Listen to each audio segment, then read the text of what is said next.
अरस्तु का अनुकरण सिद्धांत क्या है? यह अरस्तु का अनुकरण सिद्धांत किसे कहते हैं, उनकी संक्षेप में टिप्पणी लिखें। तो अरस्तु का अनुकरण सिद्धांत को लेकर विद्वानों में बड़ा मतभेद रहा है। उनकी अनेक व्याख्याकारों के अनुसार शब्द की व्युत्पत्ति भिन्न भिन्न रूपों से की गई है। गिलबर्ट मूरे ने यूनानी शब्द पोएटिस कर्ता अथवा रचयिता को आधार मानकर अनुकरण शब्द की व्युत्पत्तिपरक व्याख्या करते हुए कहा है, यदि यह जानकर आश्चर्य होता है कि अरस्तु और उसके पूर्व प्लेटो, अरस्तु के गुरु, को कला के संबंध में अनुकरण सिद्धांत के प्रति इतना आग्रह क्यों था, तो हमें इस दृष्टि में सहायता मिल सकती कि जनसाधारण की भाषा में कला के लिए रचना या किरण शब्दों का प्रयोग किया जाता था, जबकि स्पष्ट या प्राकृतिक अर्थ में रचना नहीं था। जिसे और स्पष्ट करते हुए वे लिखते हैं कि कवि शब्द के यूनानी पर्याय में ही अनुकरण की धारणा निहित थी, किंतु अनुकरण शब्द का अर्थ सर्जन का अभाव था। प्रोफेसर बूचर का विचार है कि अरस्तु के अनुसार शब्द का प्रयोग सदृश्य विधान अथवा मूल पुनर्थन के अर्थ में किया है, क्योंकि कलाकृति मूल वस्तु के पुनरूपांतन है, सांकेतिक उल्लेख नहीं। आधुनिक व्याख्याकार पाठ्य के अनुकरण का अर्थ एक ऐसे प्रभाव एवं तजन उत्पादन को स्वीकार किया जिसमें किसी स्थिति, अनुभूति अथवा व्यक्ति की शुद्ध प्राकृतिक रूप का उत्पादन होता है। प्रसिद्ध आलोचक जेम्स स्कॉट्स ने इस जीवन की कल्पनात्मक पुनर्निर्माण का पर्याप्त मानता है। एटकिंस का मत है कि अनुसार सृजनात्मक दृष्टि की क्रिया पर्याप्त सृजन का दूसरा नाम है। अरस्तु की व्याख्या। उनकी अरस्तु की काव्य सिद्धांत की व्याख्या अनेक आलोचकों तथा टीकाकारकों के अनुसार अनुकरण की जो व्याख्या की है, यद्यपि वे कम महत्वपूर्ण नहीं मानी जा सकती है, किंतु अरस्तु के द्वारा की गई व्याख्या अधिक महत्वपूर्ण एवं प्रयोगी है, अन्य कोई नहीं हो सकता। अरस्तु ने काव्य की सौंदर्य दृष्टि देखा एवं उसे दार्शनिक, राजनीतिक तथा राजनीतिक शास्त्रीय बंधनों से मुक्त किया। अरस्तु कला को प्रकृति की अनुकृत मानते हैं, आर्ट्स इमिटेट नेचुरल।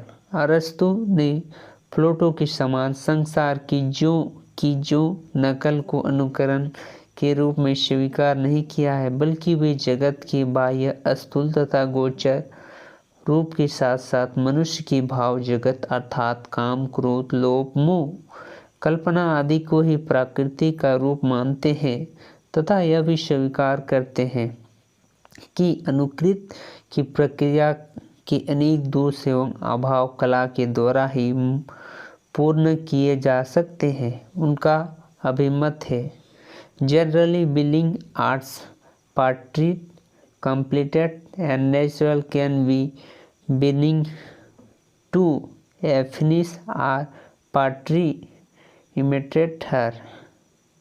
अरस्तु के इस तर्क की व्याख्या करते हुए पाश्चात्य आलोचक एवर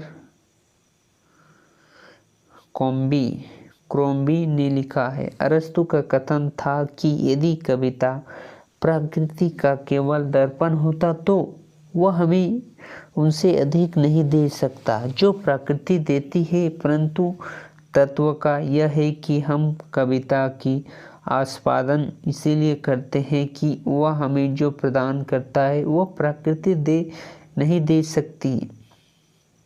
देखा जाए तो वास्तविकता यह है कि कवि अथवा कलाकार अपनी संवेदना एवं अनुभूति के माध्यम से ही अपूर्णता को पूर्णता प्रदान करते हैं और उसे एक आदेश रूप देते हैं। अतः अनुकरण को मात्र नकल मान लेना समीचीन नहीं है। इस प्रकार अरस्तु काव्य का विषय प्रकृति के प्रतिमान, असंभव और आदर्श रूप को मानते हैं। यह भी स्वीकार करते हैं कि कविता में निश्चित रूप से कवि की भावना और कल्पना का पूर्ण योगदान है। ये थे अरस्तु की काव्य सिद्धांत और अनुकरण सिद्धांत और काव्य की अनुकृति के विषय। काव्य में अनुकृति के विषय। काव्य में सामाजिक की क्रियाकलापों की अनुकृति प्रस्तुत होती है। समाज भी बड़े अच्छे बुरे दो प्रकार के होते हैं।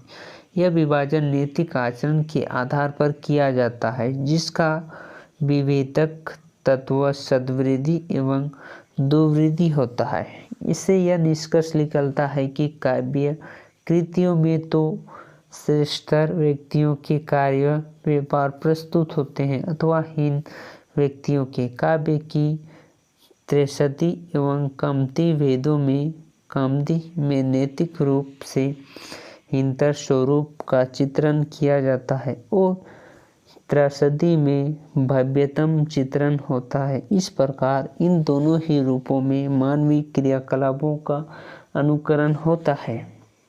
अब बात करेंगे काव्य के अनुकरण की प्रक्रिया। अनुकरण सिद्धांत में काव्य की अनुकरण की प्रक्रिया। अनुकरण की प्रक्रिया के ऊपर अरस्तु का विस्तृत रूप से प्रकाश नहीं डाला है। यद्यपि जितना भी उल्लेख उपलब्ध है उससे इस पद्धति पर पूर्ण प्रकाश डाल पड़ जाता है कि अरस्तु का विचार है कि कवि अपने काव्य में विभिन्न उत्पादों अथवा वस्तुओं का चित्रण उनकी यथा स्थिति रूप में नहीं करता है, अपितु उनका वर्णन वह तर्कसंगत रूप में करता है। कलाकार का दायित्व है कि वह मूल वस्तु में स्थित प्रकृति सत्य को ही प्रस्तुत करने का प्रयास करे। नो आपूर्ति अपने मूल कला के अनुरूप आवश्यकता तथा संभावित सत्य को प्रस्तुत करे। इस विषय में वो कहते हैं, ए likely impossibility in always perfectible to an unconvincing possibility। इस दृष्टि से अरस्तु के विचार अनुसार कलाकार जीवन के अस्थायी तत्व को अभिव्यक्त करने के लिए वस्तु के सत्य के बलिदान भी कर सकते हैं और उसे परिवर्तन भी कर सकते हैं। न केवल मानव के कार्य अपूर्ति, उसके भाव, विचार, चरित्र आदि सभी अनुकरण की वस्तु है। अपने काव्य की चिंतन करने के लिए कवि इसके काव्य तत्व का चयन करता है। वह जनसामान्य से श्रेष्ठ भी हो सकता है और निकट भी अथवा यथार्थ रूप भी। यह चित्रण काव्य में आनंद स्पंदन की दृष्टि से किया जाता है, किंतु सहृदय को आनंद ही उपलब्ध तभी संभव है जब कवि को भी यह आनंद प्राप्त हो। इसी प्रकार अरस्तु ने अपना अनुकरण सिद्धांत का आत्मतत्व को पर्याप्त स्थान दिया है। ये थे अरस्तु के अनुकरण सिद्धांत की विवेचना या अनुकरण सिद्धांत के बारे में संक्षेप टिप्पणी या अनुकरण सिद्धांत में संक्षेप वर्णन।